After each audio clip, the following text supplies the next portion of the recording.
तो ये लेक्चर है third year applied arts students के लिए।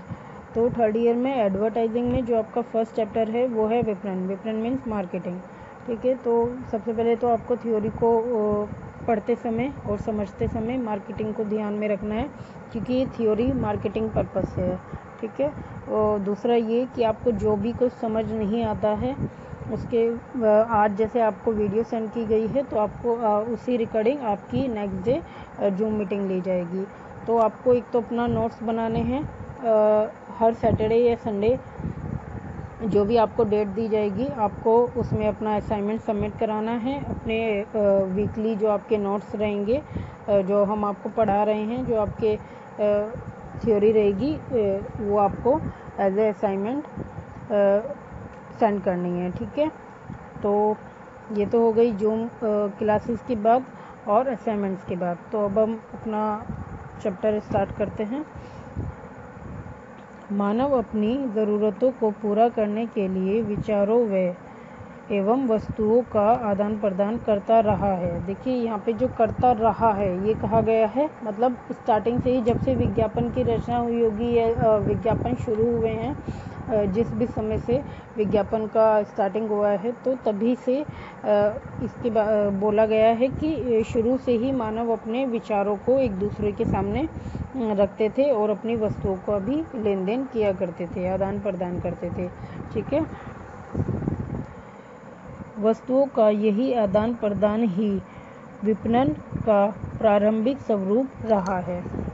तो आप समझ रहे हैं विपणन मीन्स मार्केटिंग, इसका मतलब वस्तुओं का यही आदान प्रदान विपणन का प्रारंभिक स्वरूप रहा है, मतलब मार्केटिंग का प्रारंभिक स्वरूप रहा है। तो यहाँ पे बेसिकली ये बताया जा रहा है कि जब कभी स्टार्टिंग से ही जब जैसे हम कोई व्यापार कर रहे हैं लेकिन अपनी लाइफ में अपने घर के अंदर या बाहर हम जैसे बातों को चीज़ों को नोटिस करते हैं तो हमें समझ आता है कि इस तरीके की चीज़ भी होनी चाहिए ताकि हमें ये सुविधा हो जाए या हमें ये उपयोग में आ जाए।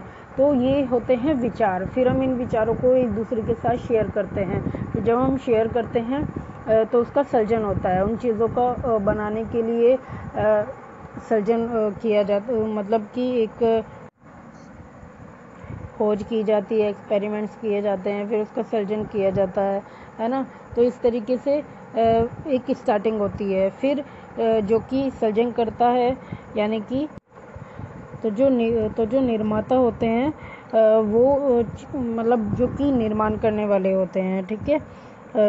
जैसे कि हो गया कि मैन्युफैक्चरी या कंपनी या फैक्ट्री जिनकी होती हैं, तो जो वो लोग होते हैं वो उन चीज़ों का सर्जन करते हैं, फिर वो मार्केट में किसके द्वारा पहुंचाते हैं, व्यापार मतलब व्यापारियों के द्वारा, ठीक है। तो वो मार्केट में आती है, मतलब बाज़ार में आती है व्यापारियों के द्वारा, वो अपना माल व्यापारियों को देते हैं, फिर व्यापारियों से वो ग्राहक के पास जाता है ना। तो इस तरीके से एक आदान प्रदान वो लोग करते हैं।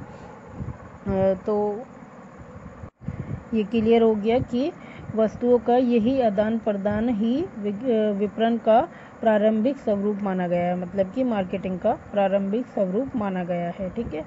फिर आता है सरल रूप में विपणन व्यावसायिक क्रियाओं का निष्पादन है। मतलब कि इसको आप समझो कि यहाँ पे इन वर्ड्स का क्या मीनिंग है, क्योंकि जब तक आप वर्ड्स की मीनिंग नहीं समझेंगे आपको विज्ञापन समझ नहीं आएगा। क्योंकि इसमें कुछ वर्ड्स होते हैं जो कि हम अपनी लाइफ में हिंदी और इंग्लिश मिक्सिंग हम लोग जो लैंग्वेज यूज़ करते हैं उसके वजह से हम लोग नहीं समझ पाते कुछ हिंदी के वर्ड्स के मीनिंग, कुछ इंग्लिश के वर्ड्स के मीनिंग।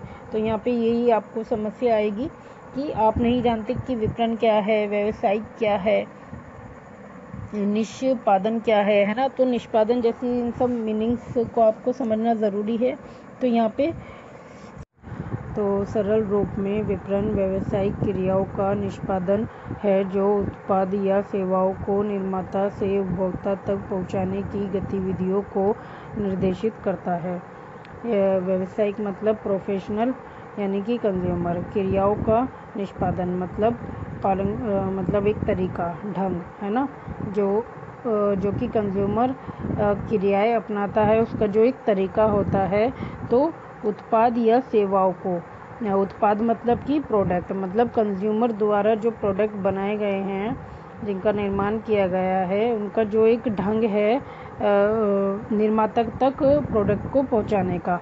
तो उसके मतलब उत्पाद या सेवाओं, मतलब कि प्रोडक्ट या सर्विस, मतलब जो निर्माताओं की व्यापारियों द्वारा जो सर्विस होती है। निर्माता मतलब कि बनाने वाले, निर्माता से उपभोक्ता तक, उपभोक्ता यहाँ पे क्या है कि ग्राहक। तो ये क्लियर है कि व्यावसायिक ढंग से, मतलब कि एक प्रोफेशनल फील्ड की बात हो रही है। उनके जो एक तरीके होते हैं, एक ढंग होते हैं, फिर वो एक मतलब वो उत्पाद को बनाते हैं और जो उनकी सर्विस करते हैं निर्माता, उसको ग्राहक तक पहुंचाने के लिए। तो वो जो सारी गतिविधियां हैं, है ना, जो सारी एक्टिविटीज़ हैं, तो गतिविधियां मीन्स एक्टिविटीज़ को निर्देशित करता है, मतलब कि गाइड करता है, मतलब सही जानकारी देता है। ठीक है, नेक्स्ट पैराग्राफ आपको नेक्स्ट लेक्चर में बताया जाएगा। इस पैराग्राफ के रिकॉर्डिंग आपकी कल जूम क्लासेस होएगी। तो जूम क्लास में आप लोगों को इस बारे में डिस्कस करना है कि आपको जो भी समझ नहीं आया है या आपको जो भी प्रॉब्लम है, ठीक है, अपने नोट्स को अगर आप नहीं समझ पाए हैं कि कैसे बनाने हैं, कैसे आपको असाइनमेंट सेंड करना है, तो इस बारे में सब कुछ हम जूम क्लास में डिस्कस करेंगे। ठीक है, कोशिश कीजिए मोस्टली सभी बच्चे जूम क्लास अटेंड करें, क्योंकि इस साल आपकी यही अटेंडेंस रहेंगी। एज ए अटेंडेंस आपकी जूम क्लास में जो ज्वाइनिंग होगी वही काउंट की जाएगी। तो सभी स्टूडेंट्स इस बात का ध्यान रखेंगे। ठीक है, so now take care all of you.